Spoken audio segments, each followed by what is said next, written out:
diGenova, former U.S. attorney for the District of Columbia, founding partners of the diGenova and Tensing law firm, and it is great to have you both with us.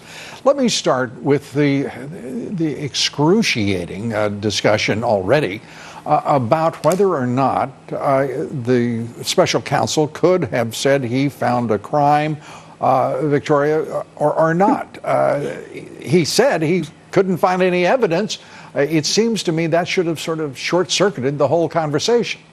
Translation, Bill Barr, such a gentleman, he didn't say he should have found a conclusion. He was so kind to say he could have.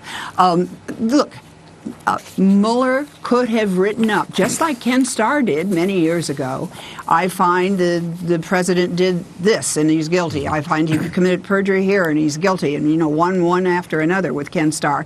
And he could have done that. That doesn't mean that the president gets indicted. That means that he said he found sufficient evidence for an indictment.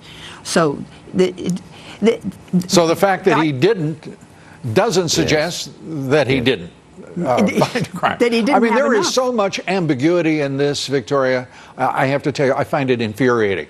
I tend to think of Robert Mueller, he was the director of the FBI for 12 years. I think I would have at least expected a triple-digit IQ with pen in hand as he put that statement together.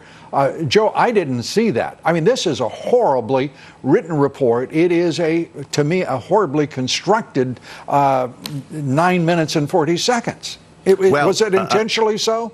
Yes, absolutely. That press conference, without questions, was vindictive, abusive, unprofessional, and it was unethical under all Bar Association and DOJ rules.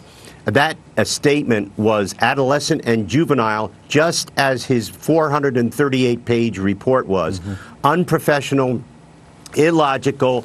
The notion that he would say, if we had confidence that the president didn't commit a crime, we would have said that. He should be disbarred for having made that statement in public. That is an outrageous accusation. The president is presumed innocent until he is charged and convicted of a crime. Robert Mueller stood the Constitution on its head. I want to put up, if we may, for the audience, a full screen of that quotation from Robert Mueller's statement yesterday. If we had confidence that the president clearly did not commit a crime, we would have said so. Charging the president with a crime was therefore not an option. My God, that must be the royal we, he so ponderously and pompously wrote. No, it's he and Andrew Wiseman that's the we, Lou. Wiseman wrote it. This is, Victoria, I find that just an infuriating statement, not in terms of law, not in terms of prosecutors. That's just an ignorant thing to say, and obviously written by somebody who thought he was so cute and so clever by half. Well, I want to follow up on what Joe and Seb said earlier about it being unethical. I think somebody should file an ethics complaint against Bob Mueller in addition to a Barr complaint. Not just what he said in the press conference, but for writing up those other 200 pages about, quote, obstruction of justice. Volume 2.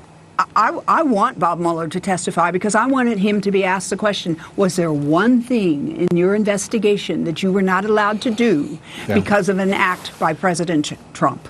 Because that should be answered. It's like I think he may not be the brightest fellow, but I have to say I think he's smarter than to put himself before a committee in which Republicans will be questioning him, as you all say, closely. Just remember, Lou, he was the head of the FBI during Uranium One. Yeah, and was the bagman for the uranium, at least a sample of it, to Moscow. But Joe, let's turn to also this. The Inspector General strikes again. A high official of the FBI leaks sensitive information, including sealed court records. He's not mentioned by name, and there is no prosecution. What is going on? That looks to me like it's Peter Strzok, which I find unbelievable in light of the criminal referral on Andrew McCabe. Right. Peter Strzok was complicit in all of those acts. So that if it is Peter Strzok covered up in that report, it is, to me, it's incomprehensible that Horowitz would not make a referral and let the U.S. attorney figure it out. By the way, just because there wasn't a referral doesn't mean that the Justice Department won't investigate Strzok criminally anyway. So he's not the end-all and the be-all.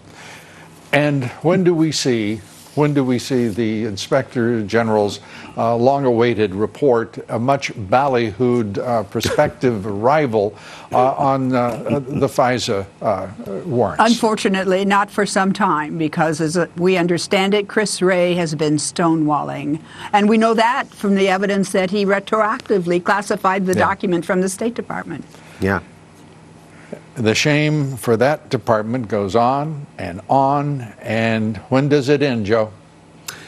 I'm afraid that only Bill Barr can solve this problem. Chris Wray is an empty suit. He's embarrassed the Bureau. People inside that building know it, and they're embarrassed by his presence there. Bill Barr will solve this problem because he's the right man for the right time.